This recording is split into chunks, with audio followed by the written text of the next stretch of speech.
Well, hello again. Welcome to Horror in Detail. First story. This story was shared by you/King Delta Theridium 2. I saw the Wendigo when I was 12.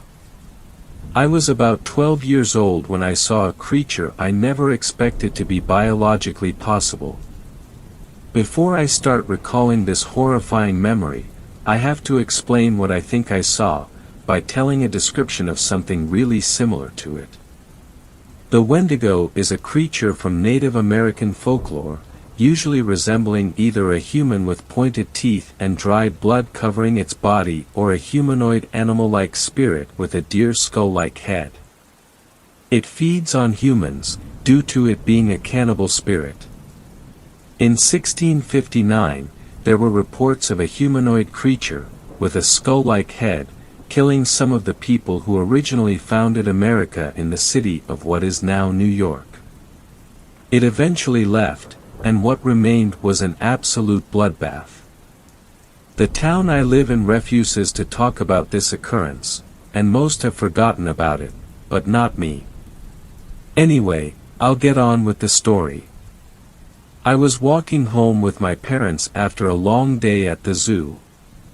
It was midwinter, so there was heavy snow all over the ground. I saw large footprints in the snow, shaped like those of a large bird.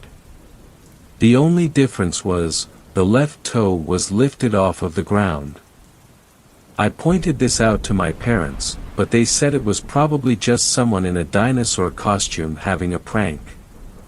A snowstorm broke out 20 minutes after we set out, and I said to my parents, "We should be moving. This could be dangerous." My parents agreed, and we took shelter in a subway. My dad eventually went out to see if it was safe. We heard a low, reptilian growl, then the sound of bones snapping. We ran further down the subway, got into the train and jumped out at the next station, which was very near our house. We shut the door, locked it, and I went straight into my bedroom. I shut the door, and just in case I closed the blinds and barricaded the door. Only something supernaturally strong could push that, right? I was terribly wrong when I thought that. I heard the front door smashing open, and my mother screaming. Whatever just attacked my mom pushed my door open with ease. I then realized I had made a stupid mistake. I had only used light objects to barricade the door. The creature in front of me had armor on its head resembling a deer skull, with a crack on its snout. Its yellow eyes with slit pupils stared at me, and I stared back. Its fur was stained with blood, and I saw it holding an arm I recognized as my own father's. The creature's gray figure began to move towards me. Without thinking, I grabbed a box and threw it at the creature. It fell backwards, and I realized I had the upper hand. I took the curtain rail off the wall and charged at the creature. I kicked a box onto its head, disorientating it temporarily. When it regained full control of its body, I had already thrust the rail into its underbelly. The creature growled in anger, but eventually went into what appeared to be a permanent state of unconsciousness. I ran downstairs to check my mom. I was relieved when she turned out to be okay. We both went upstairs to check the creature, but it had vanished. So, that's the story. I'm gonna relax now, and try and forget that incident. Second story. This story was shared by you/Nick 2020. Wendigo. I never thought it would be the last time I saw my little sister. It started out as such a typical Friday afternoon, the bell rung, and we had the whole weekend to look forward to. We lived in a small town in Michigan. It was one of those towns where everyone knew everyone, one of those towns where you basically felt safe anywhere you went. We lived in a small split-level house, my little sister and I shared a bedroom, and my parents were directly across the hall from us. Our house backed onto a deep, vast forest, and through the middle of the forest was a river. The woods always provided a sort of natural playground for the local kids, building tree forts, playing hide and go seek, and swimming the more shallow parts of the river. My little sister and I felt especially lucky. The woods were essentially my backyard, and we really felt like they were ours. Our parents were fine with us playing in the woods. They just had one rule: don't cross to the other side of the river. The woods on our side of the river were quite well traveled by all the locals. By age 7 you knew them like the back of your hand. The other side of the river, however, was much less traveled. It was our town's myth, kind of our own scary claim to fame. The Mi'kmaq tribe had largely settled the area around our town, so there were a lot of stories based on Native American culture. Everyone's favorite story was about the Wendigo. A Wendigo is a Native American legend, supposedly a half-man half-beast type creature.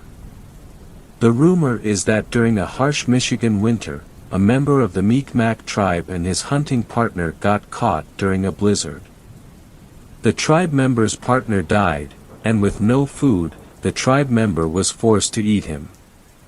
Native Americans believe that Wendigos are born when a member of their tribe is forced to resort to cannibalism due to harsh conditions, such as weather, or a famine. And so, legend was born, and people began to believe that a Wendigo hunted for more flesh in our woods. Everyone from here has a story, that they would be having a campfire in the woods, and all of a sudden a deep resonating roar would sound out through the forest. The belief around here was that the Wendigo would not hunt for you, so long as you stayed on our side of the river.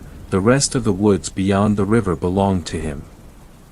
As per usual Friday ritual, my friends and I filled our backpacks with our swim trunks, snacks, soda, and other trinkets to spend the rest of the day playing in the woods. As we were leaving, my little sister came running out of the house. I was 13, and she was 9.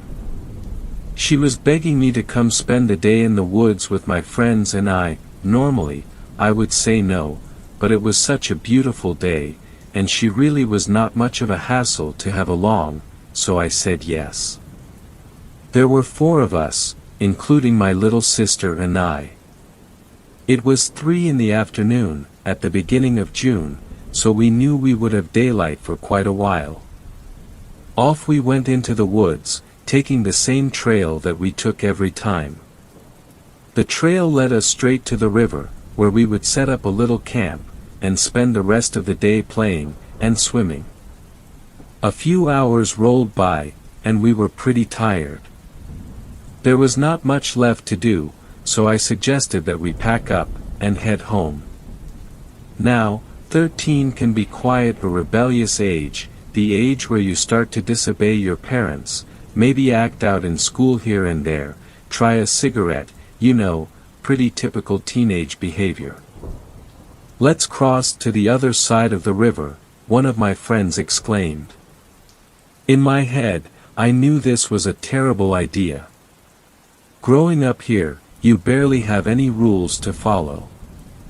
Not going to the other side of the river was an explicit one, however.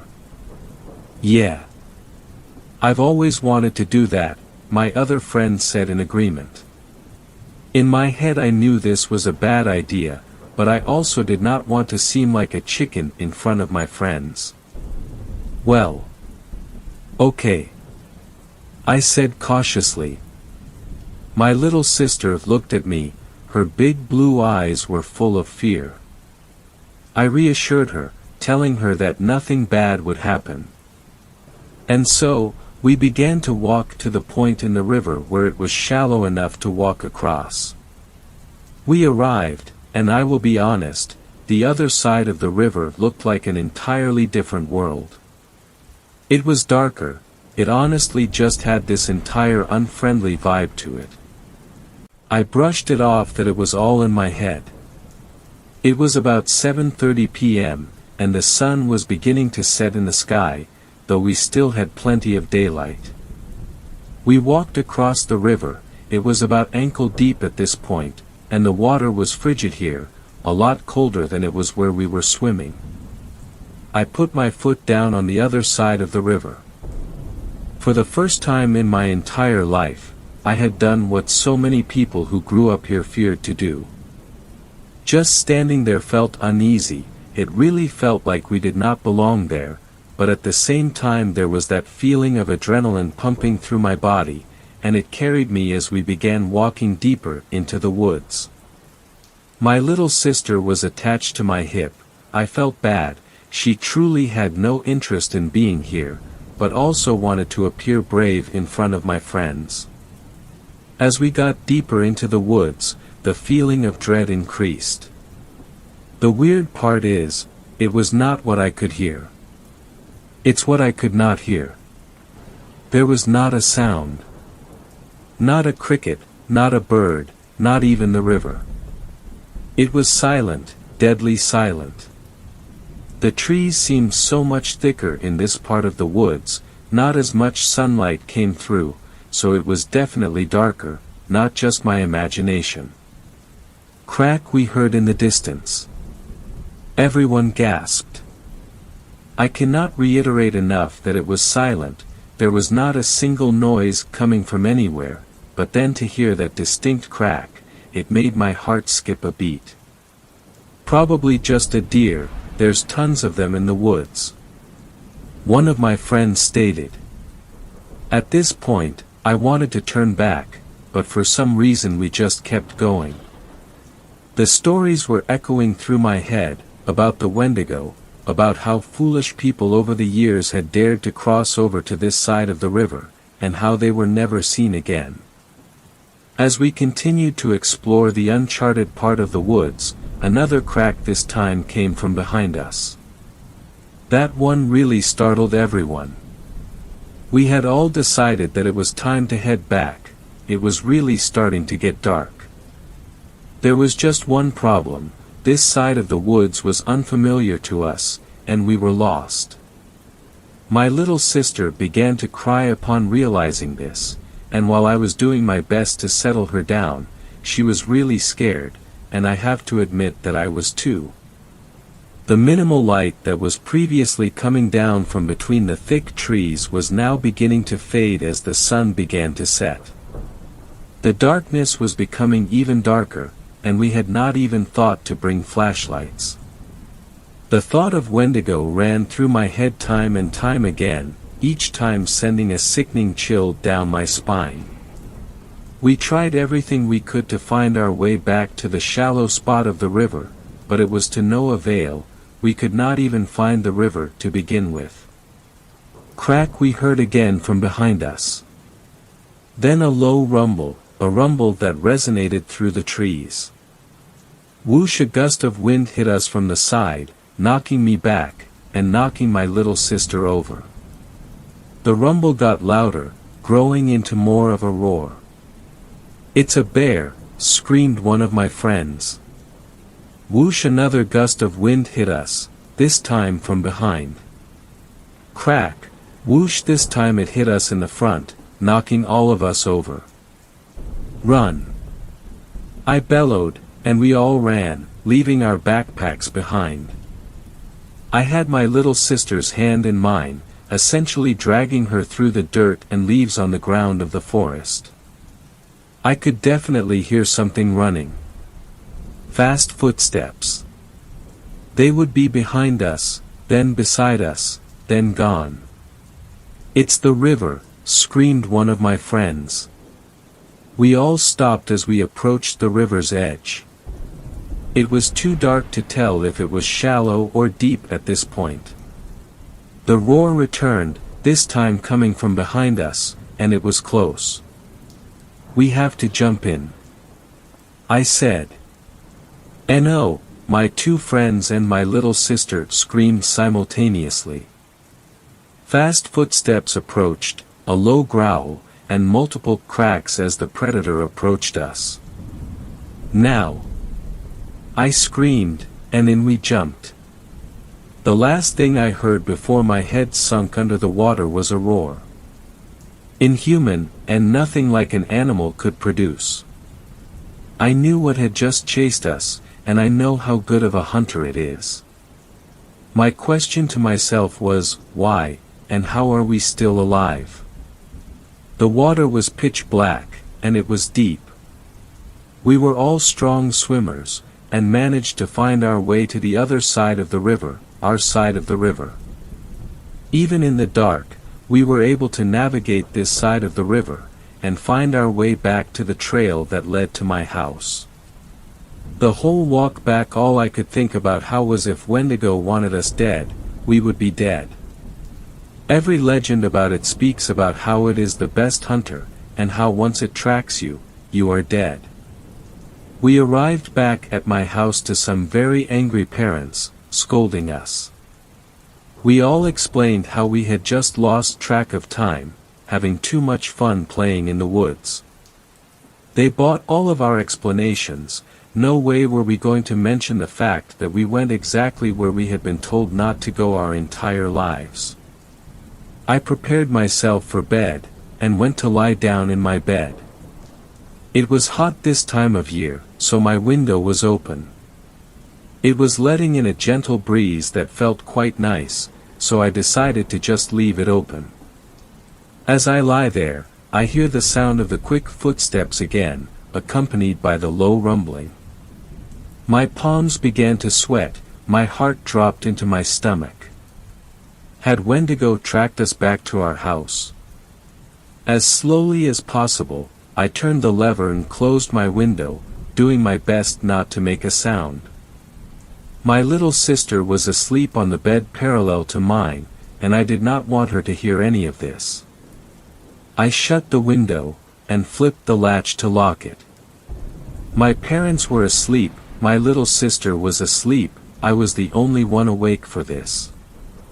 I lay under my covers, noticing every little sound my old house made. And then I heard it, the kitchen door was opening. It makes a distinct squeak when it opens. I began to shake.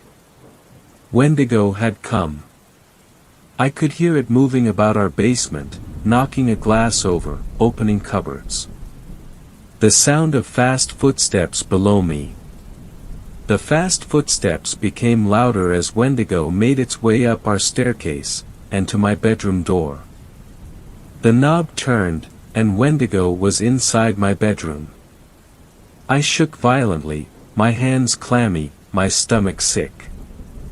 I hid under my covers as I listened to the low rumble grow louder and louder with each footstep it took in my room. And then whoosh, the same sound it had made as it hunted us in the woods. The rumbling had stopped, and the fast footsteps were gone. Wendigo too was gone as I emerged from under my covers. But where did it go? The sun shined brightly into my room the next morning, and I hopped out of bed. I went downstairs to find my parents sitting in the kitchen, my dad reading the newspaper and drinking coffee, my mom frying bacon for breakfast. "Morning, champ, you must have slept well after your big day yesterday," my dad said. He was right, it was 11 a.m., and I rarely sleep past 9:30.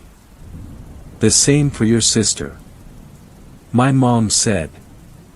"Why don't you go wake her up, champ?" my dad said. I immediately ran upstairs to our room, and to this day, it is still the most horrific sight that I have ever laid eyes upon. My little sister's bed was empty. "Mom. Dad. Come quick," I cried out. They both ran upstairs.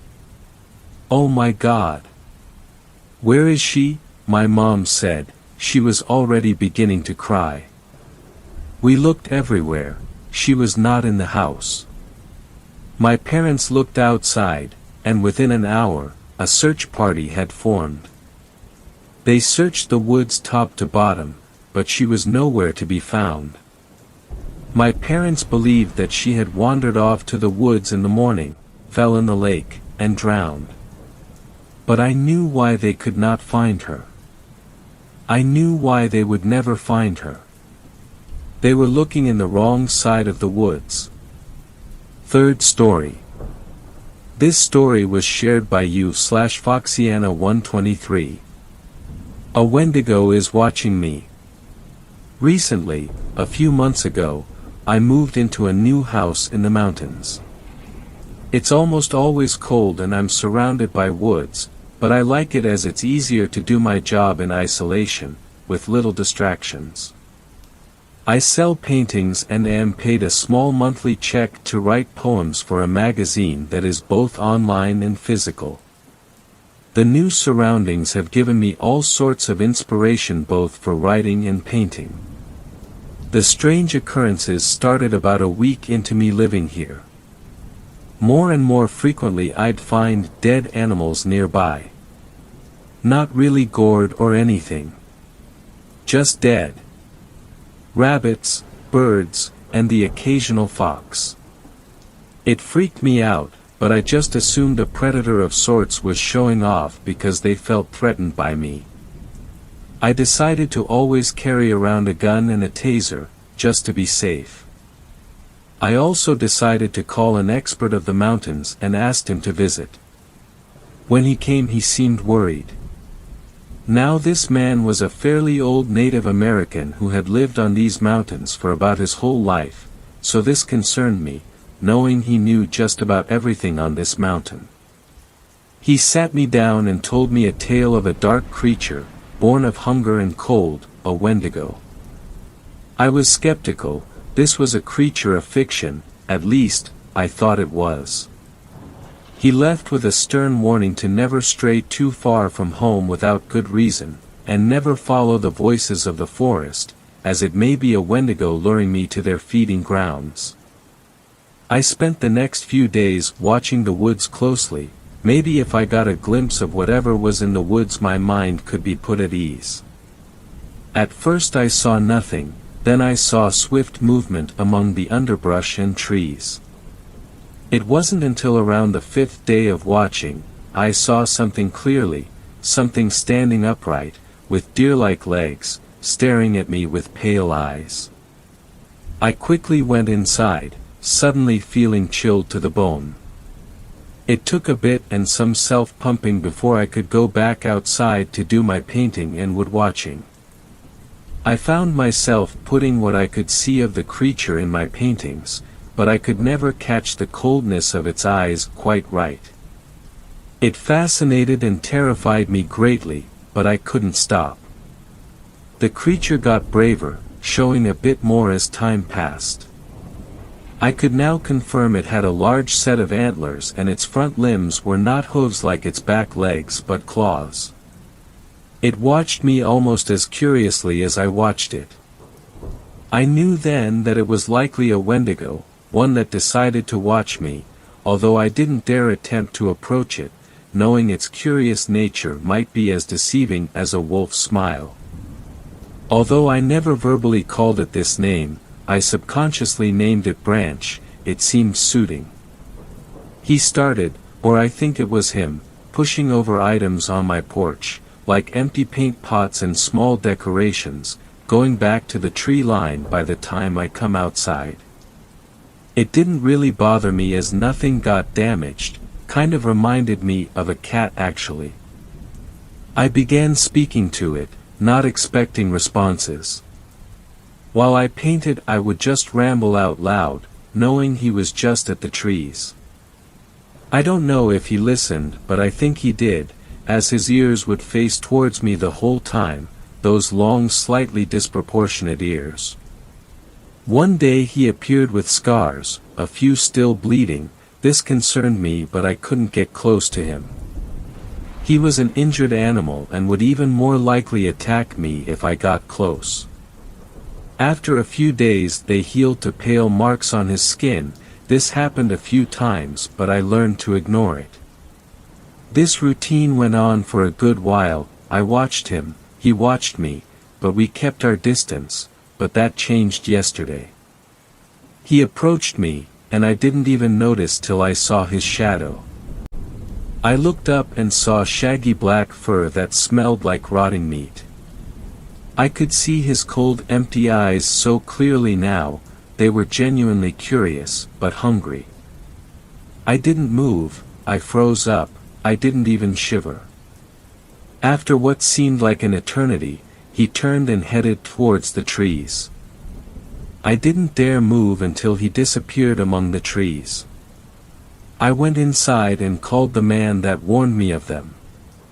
He agreed to come pick me up when we could. I'm waiting for the man to get here. Branch is staring at me through the window.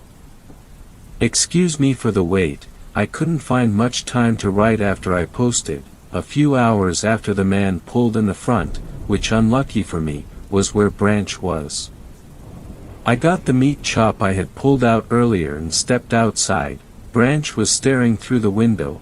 When he turned to look at me I made sure to look at his chest fur rather than his eyes, soulless cold eyes. I threw the meat, he ignored it, didn't even twitch. I started to slowly move towards the man's truck, Branch's eyes tracking me. As I moved off the porch he started to follow me, his hooves making heavy footfall on the wood. His eyes never left me as I slowly made my way to the car. He slowly followed, staying 3 feet away, no more no less. When I finally made it in he was still staring, with those cold empty eyes. The man slowly pulled out and started down the long mountain trail. He started muttering about how I shouldn't have let it get this far as well as other colorful words and terms. Right now I'm at his cottage at the base of the mountain. I'm still shaken and I don't know if I want to risk going back. His wife is lovely and treats me well, as far as guests go, but I know I'll have to leave soon. The man explained that the Wendigo was one well known on the mountain, known for only attacking young females, always leaving the head intact. Now this is only semi-relevant, as I am a man. But he can't explain why he's taken a sudden interest in me. Maybe he's contemplating eating me. In a few hours he's taking me back. He's given me food, a gun, several rounds, and a blowtorch. I got home an hour ago. Branch wasn't there, but my porch looked like a tornado passed, and I think there's shit by the doorstep. I quickly went inside and locked the doors, the windows. I don't think he knows I'm back yet, and I don't want him to know. It's been a few hours and no sign of him. I don't want to go outside to tidy up my porch, I'm too scared to. It's hard to swallow the sandwich I made because of the tension I'm feeling, but I have to eat. I think I'm gonna take a nap after I finish it. He's here, he's staring into the windows and making distorted huffs and brays, occasionally stamping his hooves on the porch. He can't see me right now 'cause I'm behind the couch. He sounds angry. He started banging his antlers on the glass. He's trying to fucking break it. It's starting to crack. The glass shattered. My heart is pounding. My ears are ringing.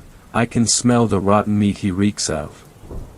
He crawled in through the window. I think he can smell me. He started knocking over random things, but I'm frozen. I can't bring myself to peek. I might try to make a run for it, or I'll have to wait it out. He just went down the hall. I'm gonna go out the front and run. I don't know how far I ran. But the sun went down by the time I stopped and the temp is definitely below freezing. Luckily, I was already wearing a heavy coat, and I found a small overhang. Will rest, hopefully he doesn't find me. I woke up, but it's still dark out. It's only 12, I slept 3 hours. I'm shivering like crazy, but the overhang helps a little, blocking the wind. The forest seems still, nothing is stirring, not even the owls are hooting. I'm gonna go back to sleep, hopefully it's light out when I wake up this time. I woke up an hour or so ago and started walking towards the base of the mountain. My limbs feel numb, but the movement has helped. The forest is still eerily quiet, and I keep finding blood puddles and tufts of fur. I think Branch threw a massive tantrum. I need to find a house with people in it, safety in numbers. I didn't bring the gun, I know, I'm stupid, but I just wanted away from him. I started running again. I heard what sounded like hooves and I swear I smelled rotting flesh again. If he catches me on his turf, I'm honestly fair game to kill, even if I'm not his preferred food. I found a field of corpses, deer, bears, rabbits, wolves, birds. Dead animals everywhere. I quickly went around it, holding my breath, trying not to puke. I guess that's why the forest was so quiet. He killed all the animals in a fit, like a violent child throwing a tantrum, a child that could easily rip out my throat and cave in my ribcage and skull.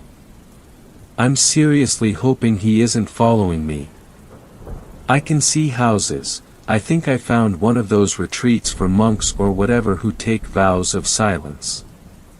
I'm gonna see if they can help me.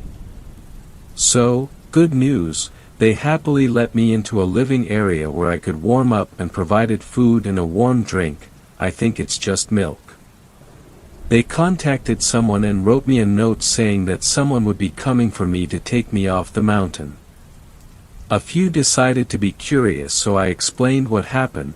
A few wrote me off, but others gave me scared, shocked looks.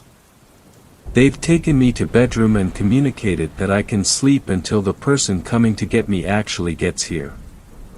When he does, I'm not going back. My things can stay there, as can Branch. I'll find somewhere else to live, like an apartment, in a city, with people.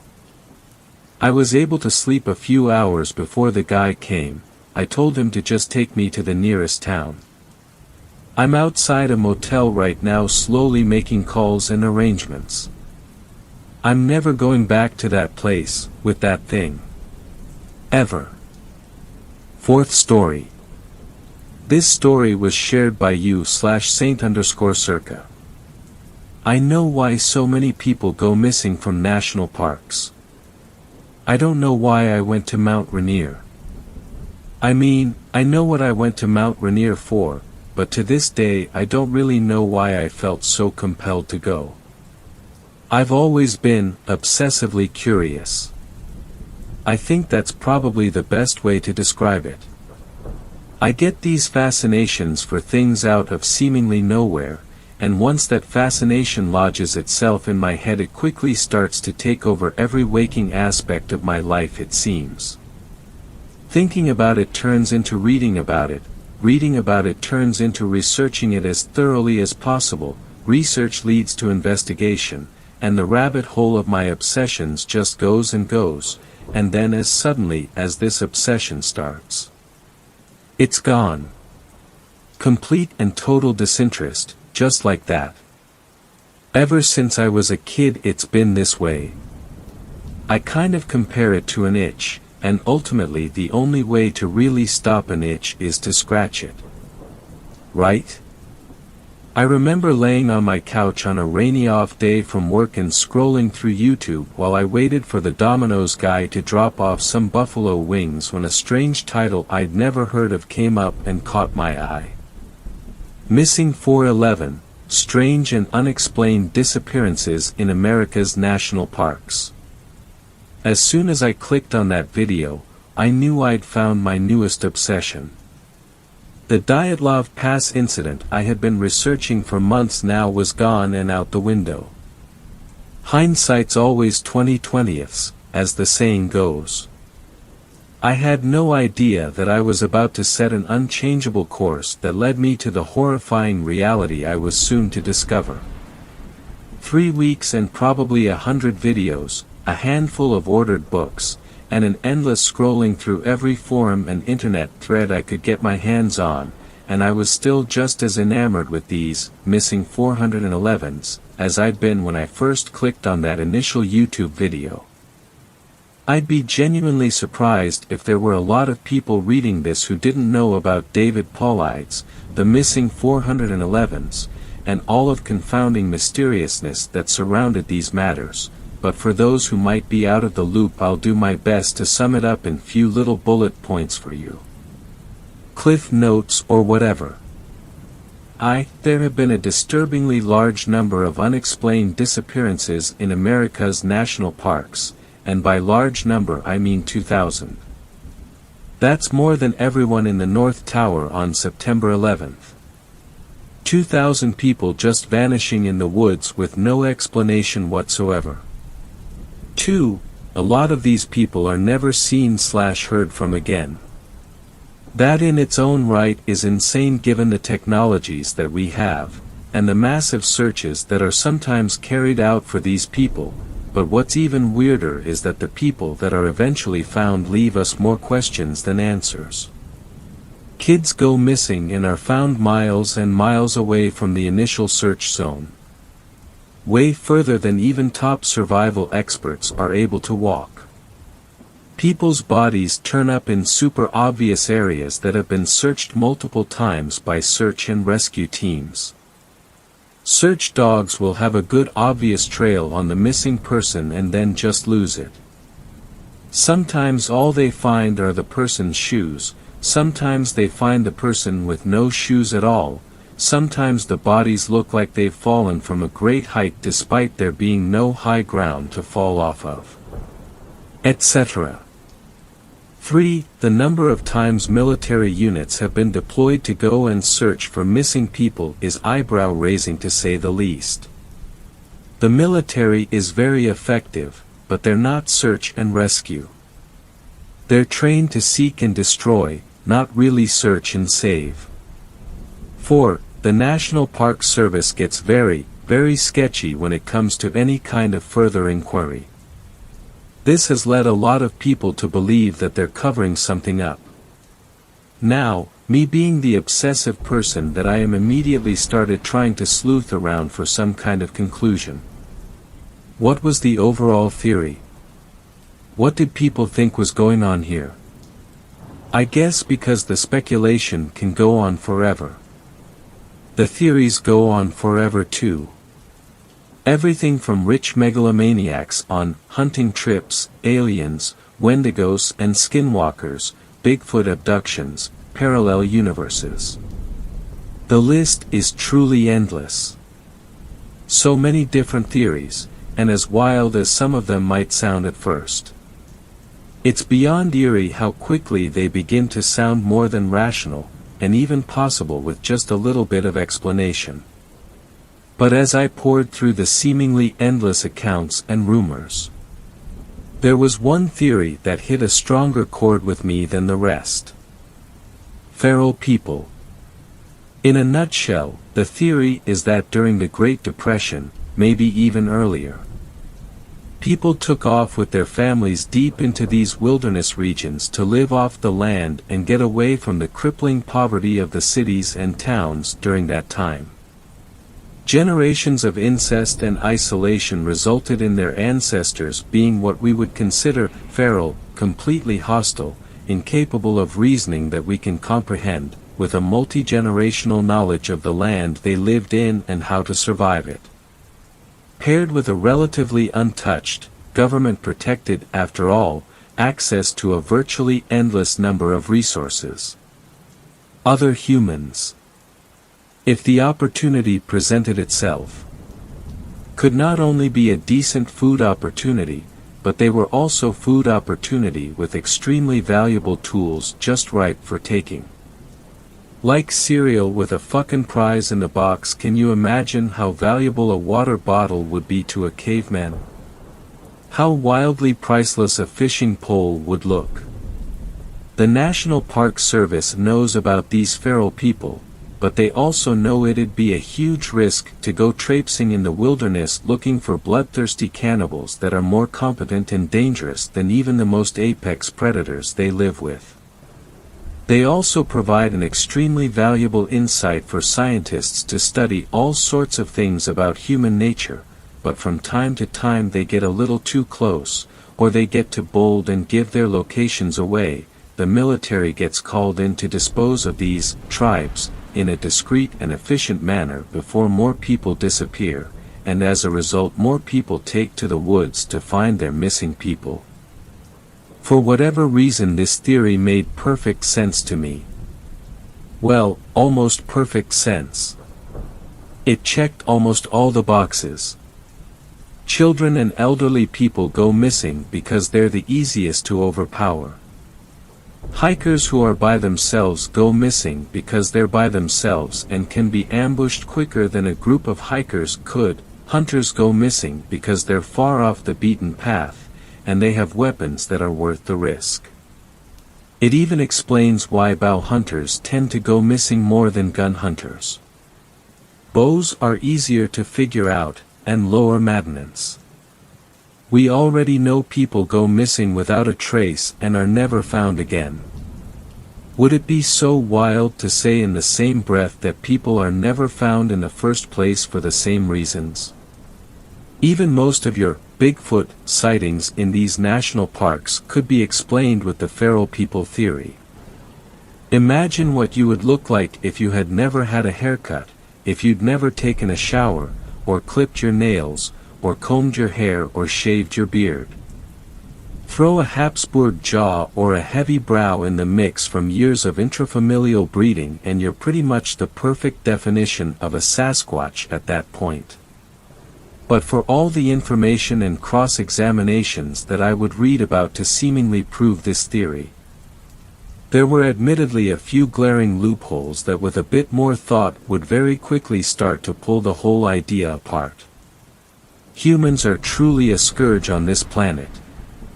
Anywhere we go we leave a mess, we make smoke from fires, we burn things down accidentally, we cut down trees and leave bones lying all over the place.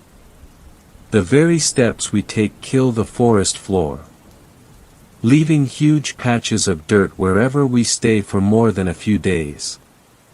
We are hands down the easiest animal to find. Every human that's ever walked the earth inherently believes that the earth is theirs.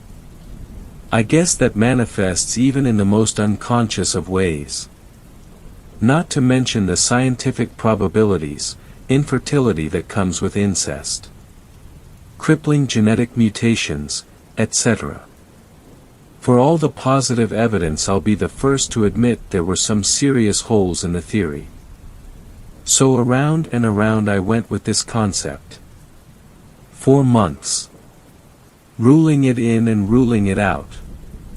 Until one day I was given what I can only describe as a divine revelation. Like the conspiracy gods took pity on my slow decay into insanity and threw me a nice big bone to chew on, and this one actually had some meat on it. I had fallen asleep on the couch amidst another bout of determined research. YouTube was once again in the background. When I woke up from my nap I went for the remote when the narrator of the video caught my attention. Missing 411s had rabbit holed into unexplained mysteries in general, and unexplained mysteries had rabbit holed into crazy discoveries made by scientists and historians. The narrator was talking about this skull that had been found. The picture of it was posted up for the viewer to see while he talked about it. It was an old weathered-looking skull that had puncture holes in the cranium part. Because of these holes scientists thought for a long time that this child had been the victim of a human sacrifice, but through a series of discoveries it was made apparent that this child in actuality had been picked clean off the ground by a crowned eagle. Suddenly it hit me. I sprang out of my seat like a madman as all the pieces began to fall together like an Rubik's cube that was all but solving itself. Giant fucking eagles. I know. It sounds ridiculous. On the surface more ridiculous than any other theory brought forward, but like my dad always said, the difference between batshit and guano is the stuff that's inside it, and this was no different.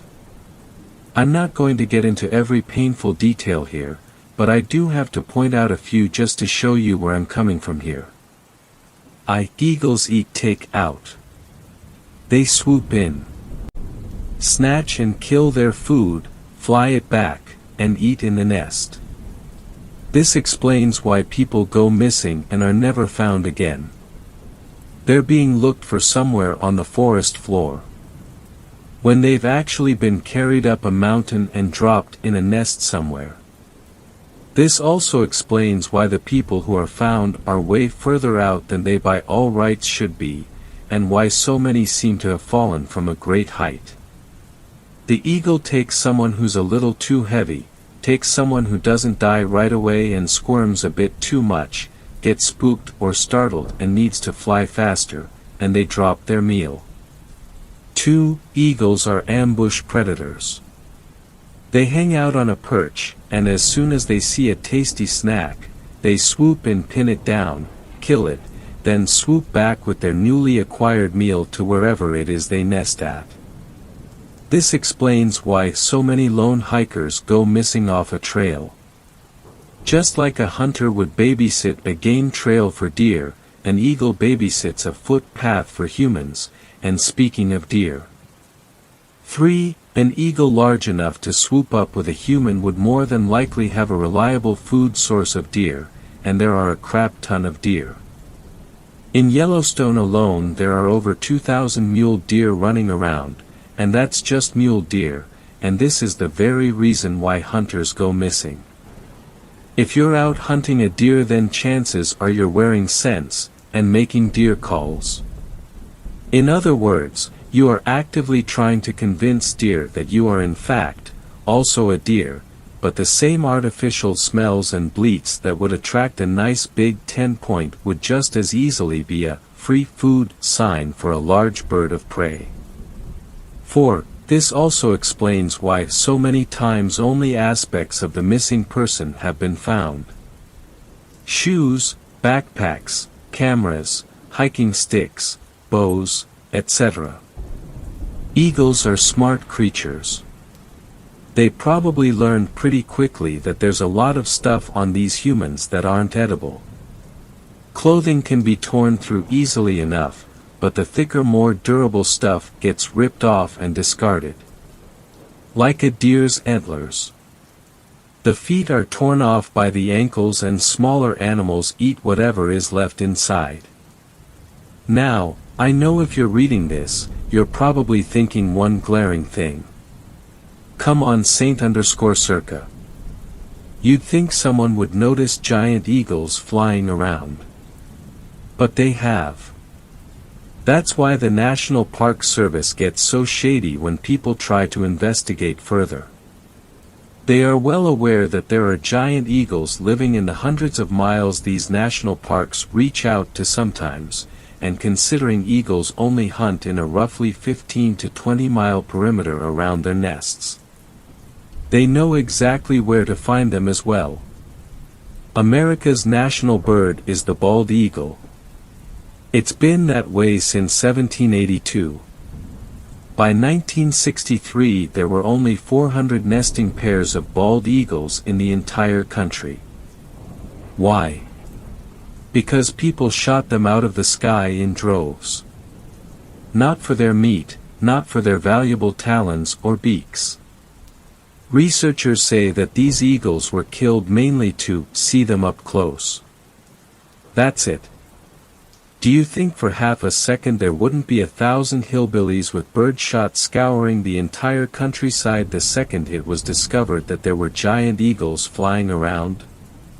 My best guess is that the National Park Service works in tandem with wildlife conservationist groups to keep these endangered animals as secret as possible, but you can't just let giant man-eating eagles fuck each other willy-nilly and fly around eating whatever they want whenever they feel like. No one's going to go spend money to hang out at a natural park they'll be killed and eaten at. That'd be horrible for business. In comes the military. You see, it's not just the military that's sent out to find these missing people. It's one particularly small, but highly effective section of the military, and that section is the Green Berets.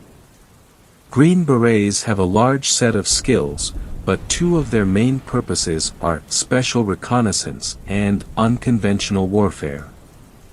And almost all their operations fall under the category of classified. In layman's terms, they specialize in finding things and reporting information on it. And killing things in very unique and creative ways. And then of course they're not allowed to talk about any of it. Total secrecy. You think these guys get called out because Tiny Tim got turned around in the woods? Bullshit. The government can't even send a real hazmat team to Palestine, Ohio when a chemical fire radiates the entire town. No, they go out there when park rangers suspect Tiny Tim got turned into a giant eagle's lunch, and they need the best of the best to identify if that is indeed the case and take it down/dispose of it properly if it is, and keep their mouths shut about it afterwards. They get sent out when scientists speculate that the giant eagle population has grown too high and is risking compromise. The Green Berets go out and depopulate a bit. Keep the population under control, and keep their mouths shut about it afterwards. They get sent out when one dies so they can collect the body for research, and keep their mouths shut about it afterwards. I was absolutely sure of it, but even after this certainty cemented itself into everything else I knew to be true. A new dangerous itch began to invade the back of my mind. You can't just know that a house is haunted. You have to actually see the ghost, don't you? I fought it for longer than I thought possible, but within 7 months of watching that first video I found myself driving to Mount Rainier. I had to complete the experiment. I had to be sure that I was sure that I was sure. How's that song go? The old 80s one. Blinded with science. Took forever to plan the trip. I'd already been spending weeks studying things about eagles, but now I had to reorient and study how to spot eagles. When they hunted, how to watch them without spooking them, etc. But after 4 deep diving months I had my plan, and everything I needed to carry it out. I chose Mount Rainier for 2 reasons. The first being it was close, the second being that there have been an unusual number of disappearances not only on the mountain itself, but in the entirety of the national park that surrounded it. Even by national park standards. In the small hours of the morning, as the sun was just beginning to rise, I took off down the trail and began looking for the perfect spot to set up my blind. See, normal eagles hang out in big trees, or on the sides of cliffs, but my hypothesis was that a giant eagle would probably be hanging out in crevices against cliffs. When something it could eat walked into its radar, it would swoop out and ambush it. About 4 hours into my trip, I found a spot I thought was ideal. A small hilltop with trees, but not too many trees. At the bottom of the hill to my left a large cliff wall could be seen. To the right was relatively flat land with enough space in between for a large bird to fly through unhindered. And so, I waited, and waited, and waited. For 3 days I sat in that fucking blind. Watching the deer. Eating cold maize and trying my hardest not to doze off. At the beginning of day 4, however, it would all change. I was just considering leaving. When you're alone in a ramshackle tent, it doesn't take long for your mind to convince you of what an idiot you are. Giant eagles. Come on, Saint_Circa, look at all the time you've wasted. Why can't you get hooked on something productive? As a big 10-point stepped out of the brush into the area just in front of me, I watched it with a sort of boredom. Deer are cool the first time you see one, but this had to have been the 100th deer in 3 days that I'd seen, and at the end of the day they're just horses with antlers. They mosey, they eat. They poop and leave. I guess in my boredom I didn't really notice how quiet the forest had gotten. The deer did though. It stopped mid-bite and perked its head up, locked rigidly into place with a big mess of grass hanging out of its mouth. And that's when it happened. It was so fast my mind hardly had time to process it. One moment the deer was standing there, and the next it was pinned to the ground. I sat there wide-eyed and in shock from the hidden barrier of my blind. Standing over this thing was the largest animal I had ever seen. Its huge wingspan seemed to stretch endlessly. It had to have been 40 feet from end to end. The forest floor was shaded almost completely as its outstretched wings blotted the sun from the sky. Even without the wings it was almost too large to comprehend. At least 8 feet off the ground on its two taloned legs. Its dinosaur-like eyes gazing emptily into its prey like huge orbs of golden fire. The poor animal let out one bleated scream before the eagle's large beak tore into its neck, sending streams of blood and tissue across the forest floor like something out of a slasher movie. I could hear bones crunching violently even from the distance I was at. Suddenly I realized I had to take a photo. No one would believe it if I didn't show them firsthand. Even then they'd have probably thought it was just a hoax. Green screens and CGI and Photoshop, all that shit.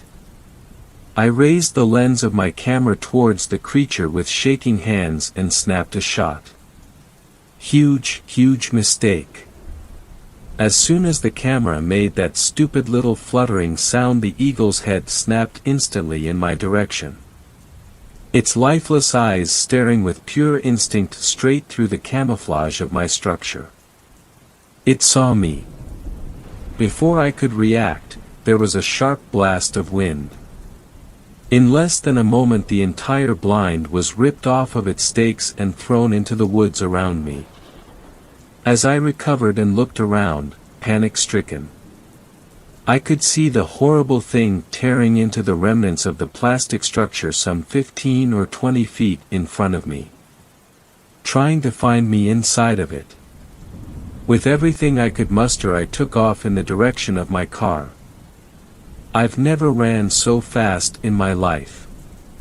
It took a long time to get back to my car, and the few times I stopped to try and catch my breath or dry heave I was all but sure would result in me being another missing 411 on Mount Rainier.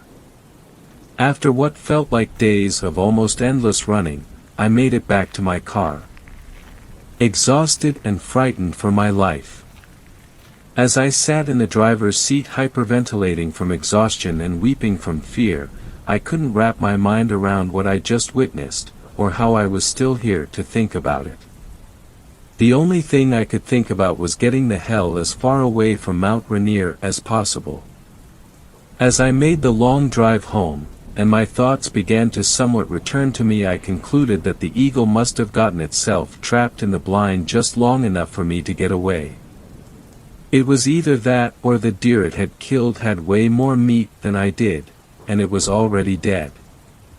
I guess it'd be pointless to chase a smaller prey. Eagles are wicked smart after all. I tried to contact several authorities afterwards, but surprise, no one believed it. You know, sir, eagles are a lot bigger than people initially think they are. Are you sure you weren't using any illegal substances? Okay, well, we'll send someone out to look at it and tell you what we find. We'll let you know if we find anything. We'll let you know. That camera is still out there in the woods with the rest of my stuff. I don't know if I'll ever be brave enough to try and go back for it. Maybe someone will find it and the truth will be that much harder to dismiss. For now, I only have you guys to tell. The National Park Service is hiding something big in the mountains and forests of the United States, and if you ever go hiking in one of these remote places, make sure you are never alone. Fifth story. This story was shared by you/Northcoast10. I think I encountered a Wendigo. My wife and I have been running the rat race for years, with a family, a house in the city, 2 dogs, a cat, the stereotypical American dream.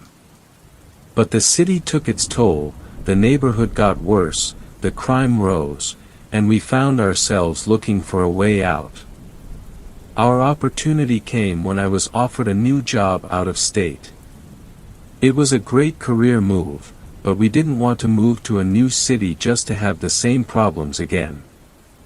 So we started looking around and found a great mountain community about an hour and a half from the job, and a great ranch-style house with a big back porch, windows everywhere, and a lot of property. The backyard has a big grassy area, and a creek that cuts the property in half, then acres of woods beyond. It's huge. The house is more than twice the size of our house in the city, it's all updated, and has no neighbors within a mile. It's a radical change from the life we lived in the city, but best of all, it was less than half of what we were paying for our old house. The house was a foreclosure, and when we asked the listing agent about it, she simply said the old family had abandoned the property. We really didn't think anything of it. The first 3 months were uneventful, with us settling into our new life, the kids getting used to the new school and new friends, and most of all, us getting used to the big house and property. But then the weather turned cold and things started to get weird on the property. It started with noises from the back property. Things we chalked up to being in the woods, then the motion lights around the house started going off randomly. Once again we just chalked it up to being in the woods. But last night, it all changed. Last night was the most terrifying night of my life. One of the dogs was at the back door whining and scratching. I assumed he needed to go to the bathroom, so I grabbed my flashlight and walked out the back door. Instantly something felt off. The dog bolted for the back property, growling and snarling. It was a cold night, about 30 degrees, but the dog plunged straight into the creek and out the other bank, running off into the woods in the back of the property. Flashlight bouncing, I ran after him, calling his name. I got to the creek and made my way across the makeshift bridge, trying desperately to follow him. I could hear the dog still growling and barking from somewhere up ahead, and I pushed further away from the safety of the house and deeper into the woods. That's when I heard it. A shriek like I've never heard before in my life. It was a mix of a moaning wail and metal on metal. It echoed through the trees and then froze me in my tracks. My dog bounded its way back to me and cowered down behind me. I turned around and could just make out the warm glow of the house behind me, and the cold dark ahead of me. I swung my flashlight around wildly looking for the source of the noise. And that's when I heard an even more terrifying noise. Out of the cold silence, my wife's voice floated all around me. "Babe," the voice called out. I whipped back around and could just barely make out the image of my wife, safely inside our house. The voice called out again. "Babe, I'm right here," came the voice from deeper into the woods. Then came another voice, just as clear as the other. It was my dad's voice. "Come out here," it called. I swung the flashlight around again and this time caught the briefest glint of light bouncing off of eyes. The creature was in my beam of light for barely a second, but it was tall, maybe 6 feet, and ashen white. It had long spindly fingers that grasped the trunk of a pine tree, and then it was gone. I turned back and ran towards the house. I ran headlong into the icy creek and stumbled. My dog ran past me, making it back to the yard and up to the porch. I dug my hands into the freezing, muddy bank and pulled myself out, not stopping to look back. When I reached the porch, I scrambled inside. My wife ran over to me, asking what had happened. I just shook my head. I'm not certain myself what happened. I had a growing sense of dread tonight as the sun began to fall. We kept the dogs inside, and I haven't dared to look out the back. But as I sit here typing, one by one, my motion lights in the backyard keep going on. Thanks a lot for watching the video till the end. Subscribe to our channel Horror in Detail. Drop your opinions/suggestions in the comments section, and like the video as it helps with the YouTube algorithm.